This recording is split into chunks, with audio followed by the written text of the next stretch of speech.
It was a Tuesday morning, which meant that it was Bobby's day to take the kids to school. I watched him drive off in his Camry, then closed the door, went into the kitchen, and poured out a much-needed cup of coffee. I wasn't very far into it, and was still half asleep, when my doorbell rang. I muttered something, stood up, and tightened up my bathrobe. On the way to the door, I caught a look at myself in the hallway mirror. I looked like shit. Bags under my eyes, crazy colic sticking up on the top of my head, a patchy and ugly beard beginning to take over my face. I sighed and opened the door. To my complete bewilderment, a sharply dressed and made-up woman was standing there, with a man holding a camera just behind her. "Good morning, Mr. Clark," she said. "I'm Jackie Ling, with WAKZ TV. I apologize for the short notice, but we are doing a segment on single fathers, and I would like to interview you for it." I couldn't believe it. Jackie Ling. I watched her on the TV every evening, and sometimes thought about her later, when I was in bed alone. Sure, I said. Can I have a few minutes to clean up?" Jackie looked me over and then smiled. "No," she said. "This is perfect. Just what we were looking for. I'll bet your mornings are pretty busy, aren't they?" "Well," I began. "Hold on," she said, turning her head to the man behind her. "Jim, start rolling." She held the microphone up to my face. I felt a little lightheaded and embarrassed. "Well," I said, "to tell the truth, yes. Mornings are pretty rough, on days when I have the kids." "Great," said Jackie, holding up her hand. "Tell us a little about that." I spoke with Claire Brown, head of the PTA, and she told me about the rather unique arrangement that you have with your neighbor. "Can you tell us about that?" "Sure," I said, relaxing just a little bit. "See, Bobby, he's a single dad like me. That's Robert McHugh. Yes, Robert McHugh. He lives right there," I said, pointing from the open doorway across the street to his house. "He has 2 boys, I have 1. So one day, we were both at the park down the street with the kids, and we recognized each other and started talking, sort of commiserating, you know?" "Commiserating?" repeated Jackie. "That's good. Go on." "So we decided that we would try something out. I would have the kids for one day, and Bob would take them the next. They'd come over in the morning, and I'd drive them to school, then pick them up in the afternoon. They'd do their homework and play or whatever, and I'd feed them dinner, you know, get them ready for bed, all that. Then in the morning, I'd get them ready for school, make them eat their breakfast, pack their lunches, make sure they're dressed. Then I'd send them across the street, and Bob would take over for the day. And am I right in guessing that you had the boys last night and spent this morning getting them ready?" asked Jackie. "Yeah, that's right," I said. "Can you tell me a little bit how you feel now that the boys are gone?" she asked. "Well, you know, it's always a little sad sending them off in the morning. We have such a good time together, you know?" "Jim, cut," said Jackie to the cameraman. "And you, Mr. Clark, I'm sorry, but I'm going to need you to cut too. Cut the shit." What? I asked, shocked. "Have you ever watched my segment before?" "Sure," I said, "every night." "Good," said Jackie. "Then you know I don't do fluffy bullshit. I take on real issues, affecting real people, and present them in a real way. I'm looking at you now, and do you know what I see? What do you see? I asked nervously. I see a good man, giving his all to 3 young boys, and you look like shit. She laughed. Excuse me, you're actually a good-looking dude. Very good-looking dude. And if I weren't married, she laughed again. But you have bags under your eyes. You look like you haven't slept for a week. You've got to be honest here. The whole point of the segment is how hard it is to be a single father raising a child on his own in modern America. Okay, I understand. Good, said Jackie. Jim, roll. She paused a beat and then asked again. So how do you feel now that the boys are gone? Well, to be honest, I said, I'm a little relieved. I watched as Jackie gave a big smile and an encouraging nod. Sometimes it gets a little overwhelming and, 3 boys, just nonstop energy, and they don't listen to you. It can get overwhelming. I just need a break. And now I get one, and I get to regather myself. Perfect, said Jackie. So, the arrangement is great. I get that break, and by the next day, I'm ready to do it again. Is it though? Asked Jackie. Is the arrangement great? Sure, I said. But by my count, Mr. McHugh has 2 boys, and you only have 1. Hardly seems fair. No, it's fine, really. Cut, said Jackie. Come on, Mr. Clark. We've been through this. I need honesty. I'm not going to badmouth Bobby on TV, I said. I don't think you understand what a goldmine of a story this is, said Jackie. Every family has its tensions. Mom feels like Dad isn't pulling his weight around the house.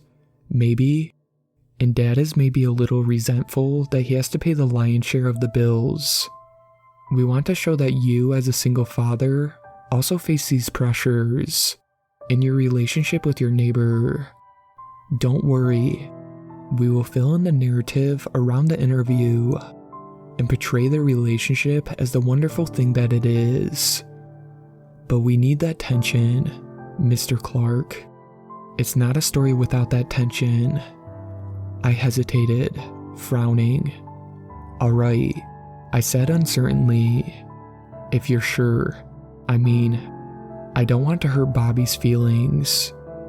You won't, said Jackie. I promise. Now, you ready? I nodded. Roll it, Jim. Well, I said, I always did feel like the relationship was a little lopsided. Here I am. I'm buying food for 3 kids, and only one of them is mine. And Bobby, he buys food for 3 kids, and 2 of them are his.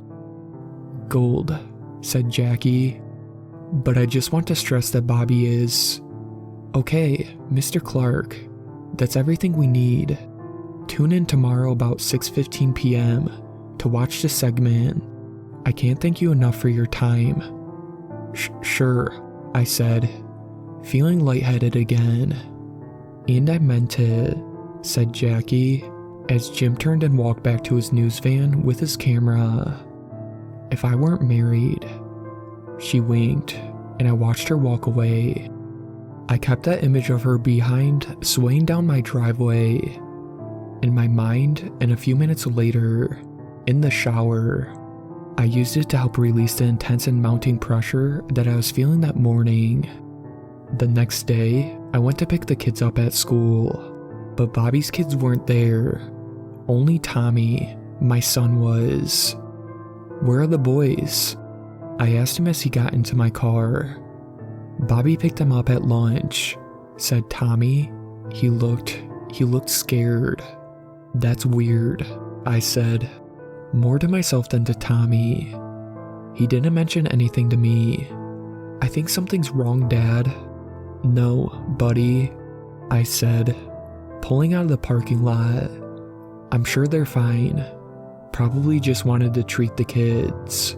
I'll admit, I felt a little pissed off. If they were off doing something fun, why hadn't Bobby taken Tommy? But then I thought about how much easier it would be taking care of one kid that night, rather than 3, and I calmed down. We got home, ate dinner, and then I turned on the TV at 6:14 p.m. Jackie was sitting at the anchor's desk, as the anchor was finishing something up. "Understand that you have some footage possibly related to the case to share with our viewers." "Well," said Jackie, looking serious and sad. "I can't say anything about the case, but yes, I do have some footage related to the family. You spoke with Robert McHugh's neighbor shortly after Mr. McHugh picked up his children at school. Is that right?" "That's correct," said Jackie, looking into the camera. "And it's not my place to make accusations. I've spoken with the police about this, and, well, the footage was for a segment that we had planned on single fathers. As such, it's within our rights to air the footage. But, well, all that I can say is that when I arrived at Mr. Clark's house, something seemed off." "What do you mean?" "He seemed very distraught," said Jackie. Well, that's all that I can say. My God, let's just air the footage." I sat on the couch next to Tommy, my mouth hanging open, my brain scrambling to figure out what I was witnessing. Why did they say that bit about Bobby picking up the kids? Why did she say that the interview happened that day, instead of the one before, when it had actually happened? Why the fuck were they talking about the police? Then the screen filled up with an image of me, looking like shit in my bathrobe. "So how do you feel now that the boys are gone?" asked Jackie on the screen. "Well, to be honest," I said, up there on the TV, "I'm a little relieved. Sometimes it gets a little overwhelming and, 3 boys, just non-stop energy, and they don't listen to you. It can get overwhelming. I just need a break. And now I get one, and I get to regather myself." I watched as I went on explaining the relationship that I had with Bobby, and how we had worked it out at the park down the street. The screen cut back to the anchorman. "Is that the same park where the bodies of the McHughs were discovered?" he asked. Jackie appeared to shudder. "Yes," she said. Then it cut back to the footage. "Well, I was saying, I always did feel like the relationship was a little lopsided. I mean, here I am. I'm buying food for 3 kids, and only one of them is mine. And Bobby, he buys food for 3 kids, and 2 of them are his." I never got to watch the end of this segment. There was a loud knock on the door. "This is the police," said a loud voice. "Open up, Mr. Clark. We need to talk." "You have to believe me. I didn't do it. It happened just like I said. I was interviewed by Jackie Ling the day before the McHughs were slaughtered and cut to pieces in the park. She knows this, but she's claiming that the interview happened after the murder, and the cameraman is backing her up. Logs from the station backed her up too. The only footage that remains is the bit that was shown on TV. The rest of it, the parts that had all the exonerating context, has been deleted. They found a large knife at the crime scene that has my prints on it, but Bobby and I borrowed things from each other all of the time. The killer, the real killer, could have taken it from Bobby's home and planted it there. I've explained all of this to my lawyer. He says that I'm best off confessing and taking the best deal I'm offered, though he's doubtful that I'll be offered anything. But that's bullshit, because I didn't do it. I don't know who did it, but I know that Jackie Ling and her cameraman are lying. My lawyer says that there's no case there. No connection between them and the McHughes. I haven't seen Tommy since I was arrested. He's staying with my sister in Maryland. She's the only one who believes me. She says that I need to get this story out there. Get the public on my side. I mean, my lawyer says that it's bad out there. After that segment aired, everyone from my town wants my head. But my sister is hopeful that if I get this out there to the broader public, things could change. So I'm writing this all down and sending it out to her. I hope that you believe me.